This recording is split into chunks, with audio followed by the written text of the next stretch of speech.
వేసిండు, ఒకటి 300 వేసిండు, ఒక 200 వేసిండు. మొత్తం దుమ్ము వచ్చింది. దుమ్మె మొత్తం బండ దుమ్మె. ఫుల్ నీళ్ళు 150 నీళ్ళు అని చెప్పి 150 వేసి 200 రైతు వేసి 300 వేసాం. ఇంకోటి పెట్టి ఇంకో 220 వేసాడు. ఏం లేదా మొత్తం దుమ్మె నష్టం, మొత్తం నష్టపోయి. ఇప్పుడు దాదాపు ఒక 30,000 ఒక 80,000 లాస్.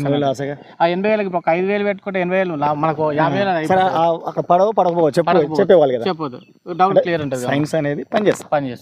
అంతేగాని ఈ వీడియో చూస్తున్న ప్రజలకి నేను చెప్పేది ఏంటంటే, డౌజింగ్ చేస్తున్నారా, డౌజింగ్ చేసేవాళ్ళు జియాలజిస్ట్లని నిందించకండి. ఒక బోర్ ఫెయిల్ అయినా కూడా ఎందుకు ఫెయిల్ అయింది సార్ చెప్పండి, ఒక మంచి పాయింట్ ఇవ్వండి అని చెప్పాను. కానీ రైతులని జియాలజిస్ట్లని ఇబ్బంది పెట్టి ఈయన చూస్తే సక్సెస్ అయ్యింది, ఫెయిల్ అయింది, నా డబ్బులు నాకు అంటే వాళ్ళ సర్వీస్కి మనం డబ్బులు తీసుకుంటాం. కానీ ఇట్లా మోసం చేసేది అయితే ఏముండదు నాకు తెలిసి. నేనైతే రైతులకి మామూలు విషయం చెప్పాలనుకుంటున్నా. ఇప్పుడు కొబ్బరికాయ చూసిన కూడా అలా కూడా ఇస్తాను. ఇప్పుడు 3,000 4,000 ఫీజు కూడా ఆడుతున్నారు. పడ్డాక తీసుకుంటున్నారు. ఎంత ఇస్తాడు ఆడు పోయినాక నీళ్ళు పడడానికి ఏమి ఇస్తాను ఆడుతారు. మన అవే ప్రజలు